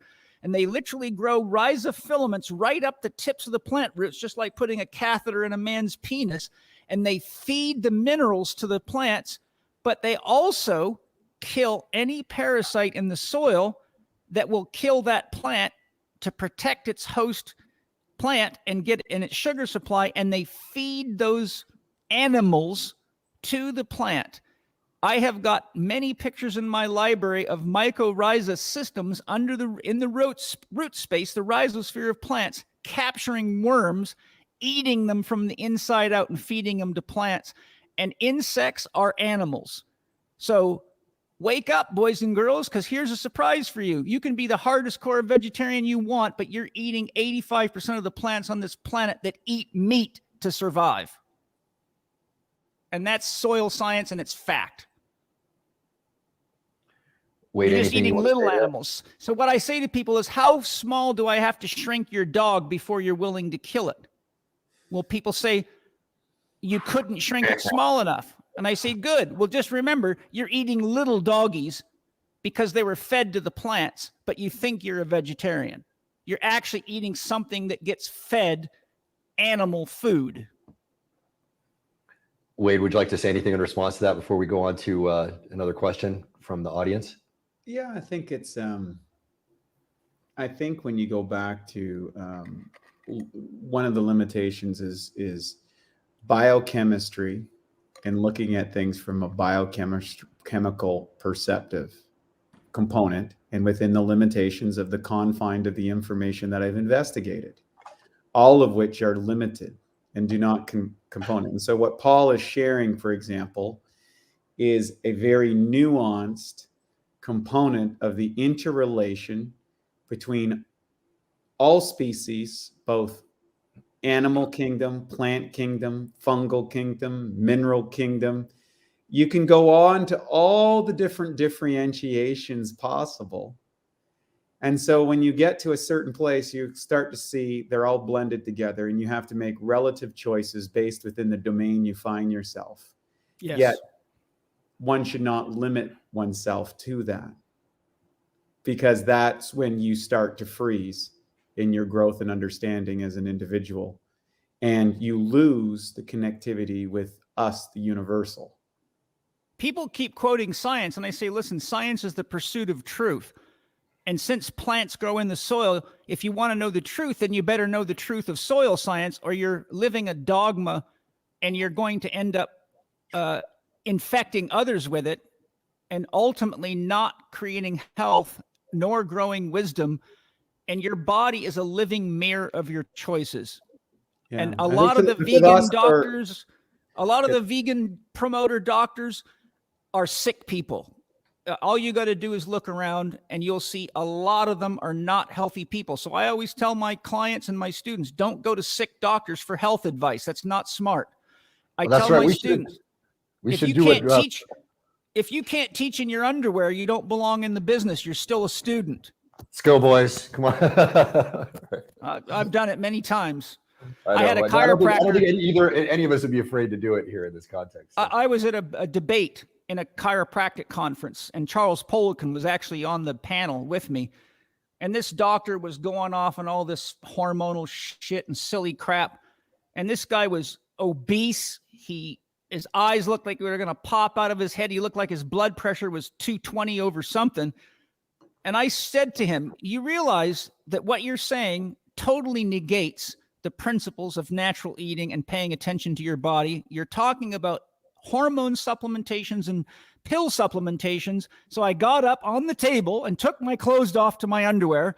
I said, this is the results of what I teach. Now let me see you show us the results of yours. And the whole audience went into a huge clapping uproar for about 5 fucking minutes, because they too could see that this man was not an example to demonstrate that his own teachings work, but he had thousands of $10 words and sounded like a scientist, which for the immature sounds really cool, but you wear the results of your lifestyle. And when I first met Wade, I was damn impressed. I said, this guy is a bodybuilder, an athlete, and he's close to my age. Wade, you're what, 52? No, just I'll be turning 50 in next year. So you got a little bit on me. Sorry, but yeah, so I'm 10 years older than you, but I saw a almost 50-year-old man who still looks fit, strong, healthy, and beautiful. And my first thought was, however the fuck he's doing that on a vegetarian diet, I got to pick his brain, because he's got magic that I need to absorb. That's how I handle that, because I saw a vegetarian that walks the talk and wears the evidence. And I said, there's a teacher for me. But when I see most of these people promoting all this stuff, they don't walk the talk. They're just cut and paste. And David Bohm and Carl Jung both said something almost to the word that was the same. They said, real thinking is hard work. That's why most people just rearrange their prejudices and call it thinking. And I think that is a real problem in our world. Yeah, and I think that was the emergence, if you look at Nietzsche and what he suggested, and what was interesting about his thinking, he said that the pursuit of truth through the Christian doctrine was the precursor to the scientific method, because when the Christian doctrine became dysfunctional in its dogmatic and falling away from its pursuit of the truth, that gave a platform for the scientific method to continue to experiment and look for the truth. However, he's often quoted as the death of God, as something, God is dead. And it's kind of a celebratory world in an atheist kind of thinking. But he wasn't celebratory of it all, because he says, if you don't have this super ideal to hold oneself to, then you quickly go into nihilistic thinking and attitudes. And he predicted that tens of millions, if not hundreds of millions, people would lose their life because of the movement away from that. And that's why he created the Übermensch, the Superman. Mm-hmm. But unfortunately, the Superman was also then distorted through the Nazi philosophy. So you cannot discount the ability for humans to distort a noble attempt at the truth and distort it into something to be tyrannical or aggressive or divisive in its nature. And so history has suggested, as free-thinking humans, that a little bit of humility and a willingness to actually listen for people and say, well, what part of this could I integrate with my overall philosophy? And what points am I having challenges with? And how can I dissect them and have these discourses so that we can arrive at a higher truth from all of us? And I think that's where I think humanity needs to go in this digital age, because we're basically monkeys with phones, and there's an amygdala response to anything it's like a tribal threat. And we have to override that response mechanism and get into a place where we can look at and have these kind of discussions. Can Before I make we go on two? to the next, oh, please do, Paul. Yeah. Two things. Rumi, do you guys all know? Wade will know Rumi, but Rumi is probably the most celebrated poet that ever lived. He was a Sufi. He started his own Sufi order, which is the mystical branch of Islam. In one of his books, I believe it's The Forbidden Rumi, which the Persian government would not release for a very long time because they didn't want people to know some of Rumi's concepts and ideas that he shared. Rumi said no man can get to God until he becomes a heretic. Why? Because you can't get to God reading shit out of books. That's somebody else's experience. It's not your own. Jung said religion is designed to protect you from a religious experience. I'll leave you to meditate on that one. Now, Wow. When it comes to Nietzsche, and he said God is dead, the reason he said that amongst the things that Wade said is something else. God is a symbol. A symbol is that which transcends itself. If you pray to Jesus on the cross, you're not praying to the cross. You're using the cross as a doorway to the consciousness that is represented by Christ, which most people don't even know what the word means. It means one with all. It doesn't mean a man. Christ is a title. It's not a name. If they pulled him over, the cops would not see a license that says Jesus Christ on it. It's a title. It means someone who realizes that they are the all. So when a symbol becomes converted into a sign, it means that we have objectified it. So what Nietzsche was saying is that people actually think through Christianity that they know what God is and what God wants. Therefore, nobody uses the concept of God to connect to that which is beyond themselves or their own minds or their own beliefs to get guidance beyond themselves. And therefore, the scientific application to the concept of religion has resulted in the objectification of symbols, turning them into signs. When you pull up to a stop sign, even if you're drunk, you know it means step on the brake pedal, not the gas. So nobody has a mystical experience at a stop sign. But when it comes to issues like God, if you are not in a mystical relationship, then you are in an objective relationship, and God is dead then. Wow. And science has turned a lot of what we are talking about into signs, which stops people from transcending the carrot or transcending the sheep. We need to say, this sheep is giving something of its life to me. What can I give back to the world? And how can I give this sheep life and make its death meaningful in the world? And then the sheep doesn't die. The sheep lives in us as the choices we make in the life that we live. But if you think it's just a piece of meat, then the sheep is dead, and it is nothing but meat. And that's the scientific approach to all of this. And that's why we're in deep trouble today, because science has not maintained contact with morality. And a moral is a code of conduct that is life affirmative. An ethic is a code of conduct that is often not life affirmative. When I was a soldier in the 82nd Airborne Division, I had a soldier's manual, which is the ethics on how you kill people and how you handle prisoners of war. But it wasn't a moral manual. You know, it's interesting. You know, a lot of people, when they talk about science, they misunderstand what they're talking about. You know, we confuse some of the reductionist fruits of science for science itself. We confuse the dogmatic views that individual scientists may have and thrust upon everybody else to believe oppressively. We confuse that for science. None of those things are science. You want to understand real science, what you need to do is you need to read somebody like, Richard A. Feynman, right? You know, yes, read David Bohm. Yeah, right. Great scientist. Or Carl Jung, who was a scientist, but a mystic. And look at this. Look at the research in consciousness right now. Yeah. John A. Wheeler said, because this kept happening to him so often, he said, any day now I expect to find a rishi sitting at the end of one of my mathematical equations. Bohm, Heisenberg, all the Wolfgang Pauli, all the founders of quantum physics were deep students of mysticism, of the Tao Te Ching, of all these things, and they found that the wise men and the mystics had already identified and described what they were just finding through science. Yeah. So real science always ends up finding out that there's something that transcends it. And ultimately, the scientist realizes that science is open-ended. It never ends.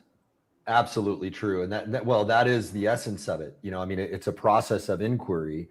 And unless we were to somehow come across an entity that had omniscience, there is no way that we could know all of it. It's always going to be an unfolding process. And if you believe that the universe is infinite, it will always be an unfolding process, because that's the actual implication of infinity, isn't it?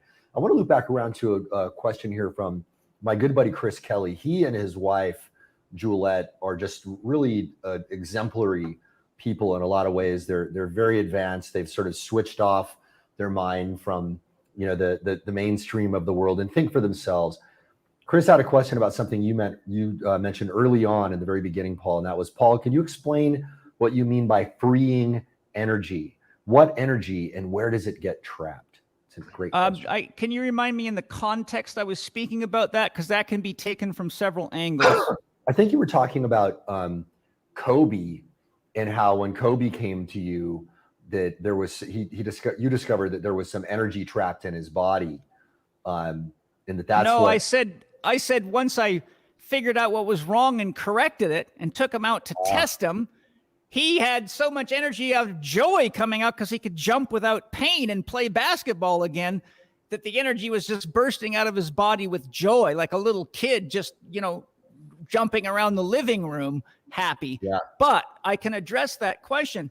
Whenever we have anything that we cannot deal with at a conscious level, such as anger over a divorce or getting fired, we hold that energy within our field. And because all human tissue in our body is water, which is diamagnetic, and oxygen is paramagnetic, so our whole body is a dialectic. It's a field of tensions. It's a literal field of tensions, which thoughts, feelings, emotions, biophotons, photons, X-rays, gamma rays, cosmic rays, all are moving through and affecting it constantly. So when someone has pain in their heart, or, for example, people that are sensitive to criticism often hold their insecurity in the small intestine. Each organ tunes into different frequencies, and that's why Chinese medicine assigns positive and negative emotions to key organs, because the organ is an antenna that handles those frequency ranges. All of this has been demonstrated by science, by the way. This is not woo-woo. It's only woo-woo for people that aren't very well schooled.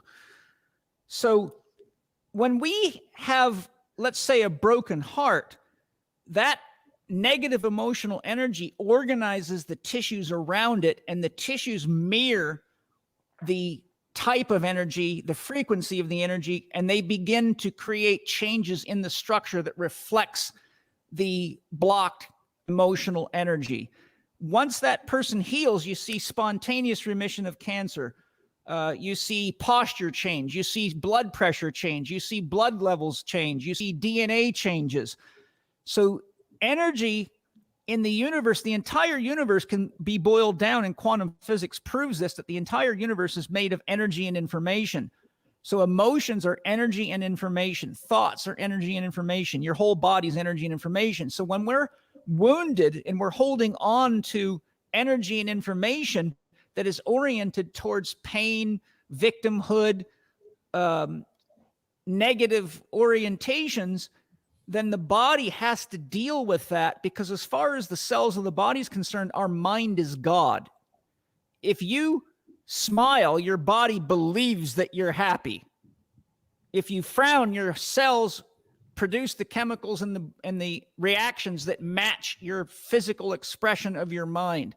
100. So, yeah. So the point to really answer his question, whenever we heal something, whatever the charge is, whatever the energy and information is transformed, and healing by definition means movement towards homeostasis.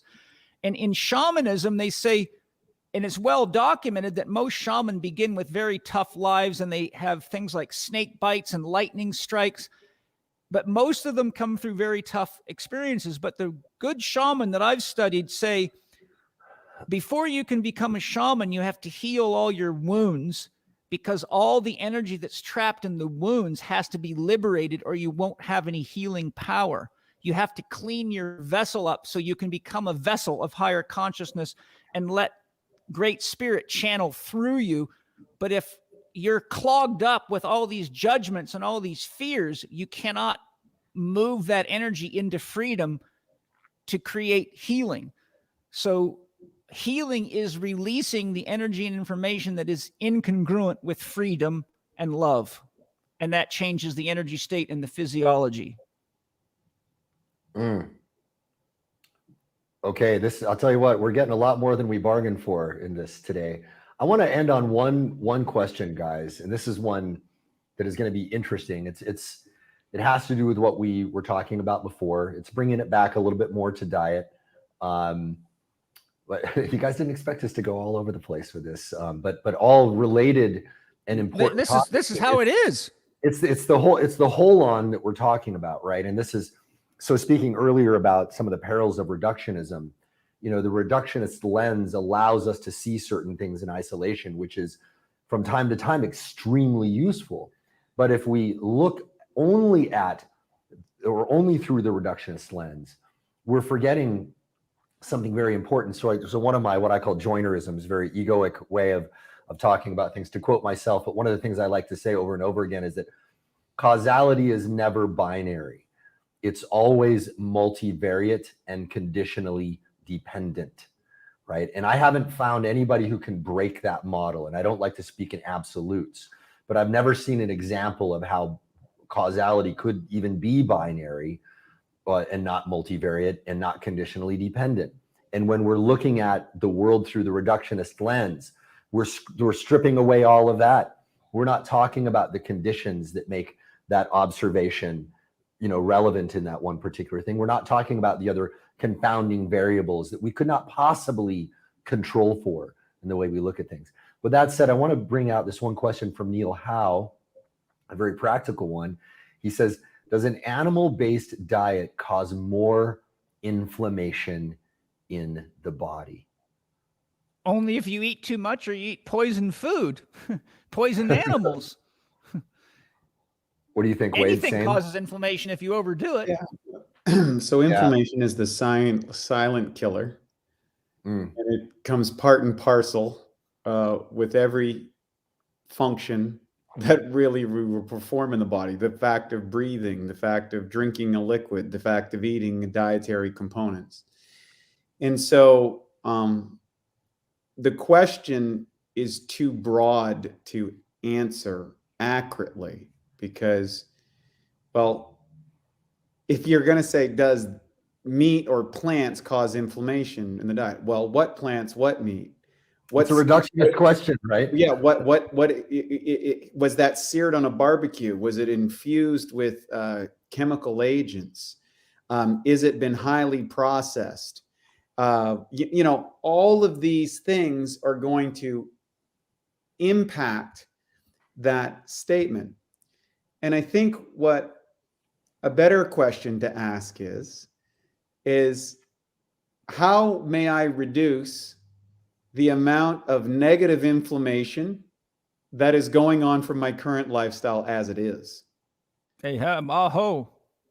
So rather than try to answer questions of absolutes, instead invite yourself to consider what might be the next best thing that I can do on my progression in my own dietary advocacy, and my intention or my goal to be the best physical version I can of myself, and to reduce the sufferings, physical, mental, and spiritual within myself in my present version. And what is it that I need to let go of in order to open the vessel of my consciousness that I may express a better version of those things. And I think if there's one universal component that I would say we all share, and that is a common element between all of us and how I've known both of you and how I see us carrying our information into the world to the people who are drawn to us. Because the people who are drawn to us because there's a concordant component.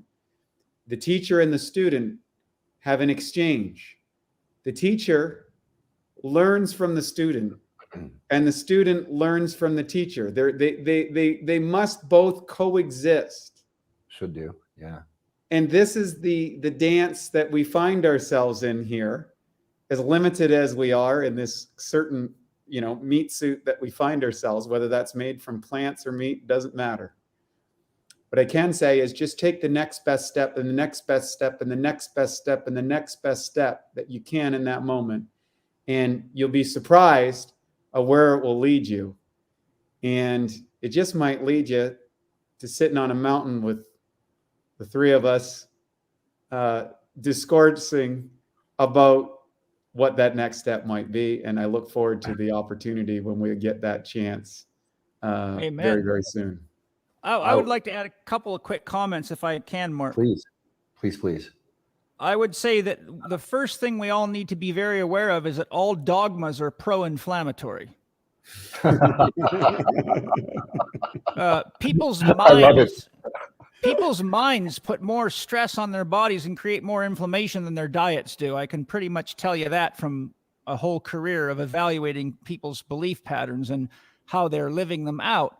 The other thing is you can boil down human physiology to two words, anabolic and catabolic. And there's no such thing as a catabolic process without an inflammatory response. That's the fire that runs the engine, so to speak. And, your body's, you're turning over 2 million red blood cells a second. You turn over your bones every 3 weeks. You turn over your epidermis every 3 days. You turn over your intestinal lining about every 3 weeks. Research now shows that within 365 days, every single cell in your body is replaced, and none of that could happen without the inflammatory process. Something's got to get rid of the dead stuff, and the anabolic grows the new stuff. So the point that I'm driving at is it's not a question of how do you get the inflammation out of your body. It's how do you get to your body so that the anabolic and catabolic forces balance out so that you have enough anabolic reserve to heal, or you can't recover from exercise or stress or study. Real thinking is hard work. I'm writing a new book right now, and my brain gets fried trying to figure out how do I tell these very complicated things about life to people at a level they can understand. I can leave here feeling like I've worked out really hard. And many great scientists and explorers thought themselves right into death. They burnt themselves out, mathematicians especially. So I think what I'm really trying to say is that a healthy body has a healthy color, a healthy vibration, a healthy complexion, healthy energy. And when your diet's moving in a pro-inflammatory direction, it shows up. One of the most common things you see is accumulation of fluid around the belly button, because that happens when cortisol levels rise up. And if your cortisol is rising up, it means you got a lot of inflammation, or there wouldn't be the cortisol there to control it. So you can see inflammation starting right quickly around the belly button in most people. You can see swelling under the eyes because the kidneys are overloaded. You can see discoloration of the eyes because the liver's overloaded. I mean, that's what holistic lifestyle coach training is through my institute, is learning how to read the body and know which glands and organ systems reflex to which part of the body. So just like we know if someone has pain in their left chest and down their arm, we don't think, they've got a chest problem. We want to make sure they don't have a heart problem, because that's a characteristic pattern of the heart itself. So there's signs of inflammation in the heart. There's signs of inflammation in the small intestine, the large intestine. But in general, if your body's getting overheated and you're swelling in any way, shape, or form, that's a great indicator that you probably are too catabolic, and that you need to look carefully for what are the first place to start is what you eat the most. I say that if the fastest way to figure it out is just cut out what you eat the most of, and usually that's the culprit. Awesome. Gentlemen, I could go on for hours and hours and hours with you guys, and I hope to get the opportunity to do that one of these days, IRL. Maybe you guys can come out to Phuket, or I can go back to the States. If the world stops being insane, maybe we can all travel and see each other. Topic for another day. But guys, I want to close out by just reminding everybody how to get in touch with both of you. So if you guys want to see what Wade is doing, go to buyoptimizers.com, guys. Buyoptimizers.com is a company he's running with his partner, Matt, and they really, really make fabulous, fabulous supplement. I mean, so they sent out me a giant box of all of their stuff, and I experimented with all of their stuff, and I reproduced some of the experiments that Wade shows by taking, different enzymes and then, pouring them out, uncapping them, putting them in water, and then seeing what the actual digestive power is of those in the real context of digesting actual food. And the stuff that Wade has is just, it's superior. They put more attention to detail. They packed more nutrition into a smaller vessel. And I just don't see a lot of companies being run with that level of integrity these days. So, and by the way, you guys have probably seen their stuff. If you've seen a lot of the ads that people are making for Magnesium Breakthrough, used to be Magnesium Miracle, I think, before, but now Magnesium Breakthrough. That's Buyoptimizers. That's the company that does that. And they've got a number of other really, really great things as well. And I know that Paul endorses their supplements too. So I am one of Wade's experiments. Yeah, that's right. Outstanding. We can all be each other's lab rats for these things, which is awesome. All right. And guys, if you want to follow any of Paul's stuff, go to chekinstitute.com. Paul's world is so big. I'll tell you a quick story about Paul. When I first interviewed Paul, I guess this is probably like 15 years ago now. I had known about Paul for many years before that through Michelle Owen. And I finally got this opportunity to have this interview with Paul. And before that, Paul had heard about me through Troy Casey. Paul is the only guy who ever offered me a job. He was like, what would it take to get you out here to run our marketing? And I said, you know what, dude, you're like the only guy on the planet who could offer me that and have me go, should I just shut down everything and go work with Paul? Because I was literally thinking about it, because I thought I can't, and I almost regret now, like, man, maybe I should have gone out and worked with Paul, because he's just such an amazing, well-rounded dude. He's like the most balanced guy out there, so thank you. Yeah, I have my moments. Yeah, don't we all, brother? Don't we all? Guys, go to Chek. Start talking about COVID, and you'll see some of my moments. I know, right? That sounds like, man, I want to avoid that topic today, because I know it's going to alienate like half the audience. But guys, chekinstitute.com. If you're serious about getting a certification in any kind of a health field, I would recommend the Chek level certification, probably about above and beyond just about any out there. I don't know of any that are as broad in their view of things as what Paul has put together with his different levels of certification. And when you train with any of the guys that are certified by Paul, you just know right away you're dealing with somebody who's like, they're on a higher level, because they have broader knowledge. They've gone to find deeper causes of the problems, and they don't just treat the surface stuff. So really profound contribution that both of you gentlemen have made to the world. And we need more of this in this period of time.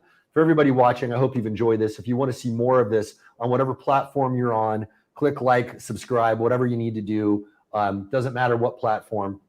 I'd just love to have you guys show up. I want to do more like this. If you guys like this kind of debate format, which wasn't really intense debate, we had some disagreements, but notice how we were able to disagree and still be respectful of each other and still allow each other to expand our views in the process. And that is something I think that we're missing. I think we need to be able to disagree. It needs to be okay to disagree. Yeah, I don't think we had disagreements. I think we're offering each other different vantage points. There's an old saying, if you put 12 enlightened people at a round table with a multicolored bouquet of flowers in the middle, and you ask them all what they see, they'll give you 12 different answers, but they're all enlightened. Why? Because they each have a different perspective, and one guy can see the black flower that the other guy can't see, and he can't see the white flower that the other guy can see. Life is very, very complex. The field of diet is the field of life. You cannot be an expert at diet without being knowledgeable about life.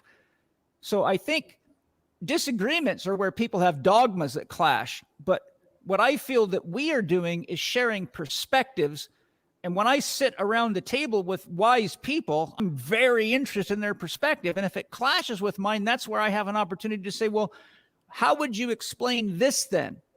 And inevitably, even if they don't agree with me, somehow I can take something away, even if it's the awareness that I need to be more conscious about the limitations of my own ideas, right? And that's what I think the world is lacking. Our education system is about programming people to believe, not about learning to think constructively so you can solve problems intelligently and use.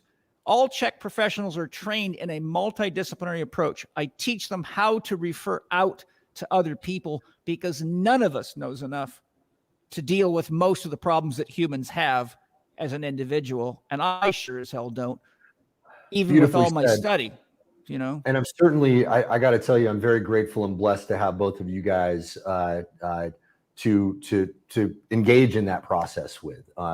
Not just in this context, but in any time. And by the way, open invitation to both of you to appear back on the show. You just call back and ask. I would absolutely love to have both of you guys, either of you, in any permutation whatsoever. Thank you guys so much. It is time to end, sadly. But that's as Hemingway said, when he was writing, he would always leave a little bit left. He wouldn't finish his last thought. He would hold on to that last thought so that when he went back into it, he would be able to get back into the groove very easily. And I think that's a great way to end the show. There's a lot of things that we would love to say, but maybe on the next time we can continue. Oh, can't wait. Let's do it. Let's do it. All right. Take care, guys. Thanks, guys. Bye, guys. Lots of love to all of you listening too. And thank you for your flexibility and the opportunity for us to share our insights with you, because what good would we be without you? Absolutely. Good night, everybody.